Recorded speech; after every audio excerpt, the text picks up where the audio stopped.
Antara dosa dan kebaikan, ibarat seperti membuat kalung mutiara. Bagaimana mutiara pertama dirangkai, lalu yang kedua merangkai yang ketiga, dan seterusnya. Demikian pula adanya. Satu perbuatan baik berdampak ke yang lainnya. Dan satu dosa pun berdampak ke yang lainnya. Penyebab dari dosa adalah kesombongan seseorang. Seseorang dapat menghindari dirinya dari perbuatan dosa hanya saat dia melihat hukumannya. Tapi kadangkala, dia dibutakan kesombongannya. Kebiasaan untuk berbuat zalim dan jahat akan membuatnya semakin sering melakukan itu. Tindakan membahayakan dan perbuatan tidak adil masih bisa ditoleransi. Itu juga termasuk kejahatan yang masih bisa diampuni dalam lingkungan masyarakat itu. Itu hukuman yang dapat langsung diputuskan oleh mereka. Masyarakat itu yang memutuskan hukumannya. Tetapi dalam tatanan masyarakat ini, hukuman atas sebuah kesalahan diputuskan oleh orang yang paling kuat.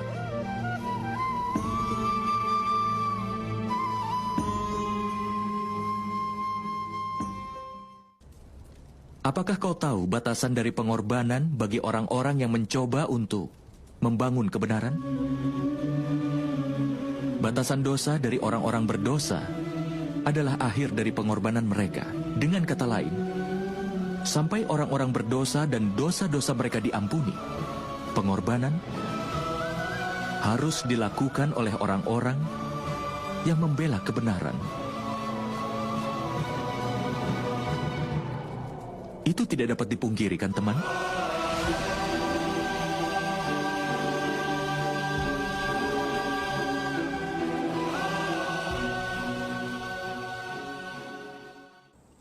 Makhluk yang lahir sebagai manusia biasa tidak akan bisa melakukan keajaiban. Orang yang lahir dari rahim seorang wanita, maka dia pasti terikat oleh aturan dari dunia fana. Kelahiran, usia, tua, penyakit, kematian tidak akan pernah bisa dia lepaskan. Tapi keajaiban memang terjadi, Paman. Itu memang benar, Satanika. Tapi keajaiban yang satu ini dilakukan oleh dewa.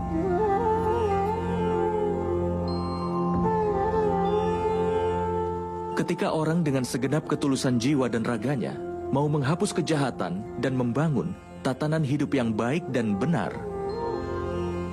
aib dan dosa dalam dirinya bisa diperangi. Maka dewa pun akan melakukan keajaiban untuk melindungi moral dan menetapkan kesejatiannya.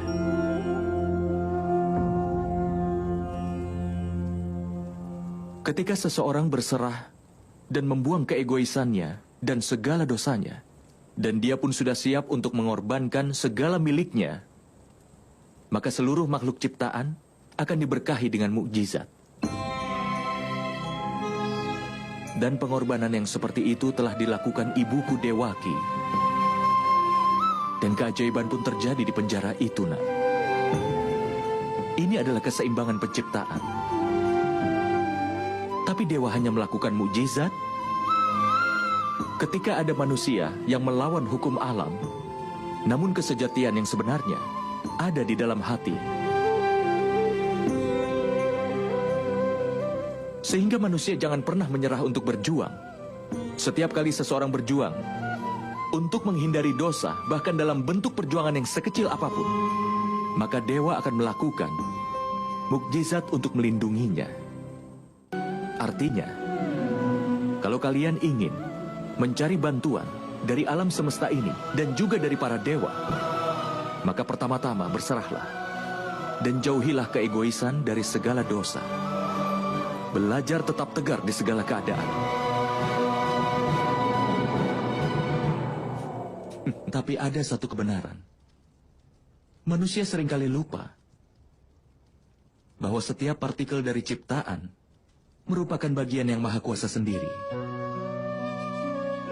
Itulah sebabnya mereka selalu saja tetap terhubung. Seperti cara bunga menyebarkan aromanya di seluruh ruangan.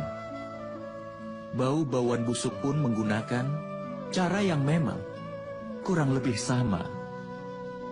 Kebahagiaan dan kesedihan manusia bisa mempengaruhi dunia ini. Kebahagiaan seseorang juga bisa membuat bahagia orang lain di sekitarnya. Kesedihan seseorang pun bisa pula membuat sedih orang lain di sekitarnya.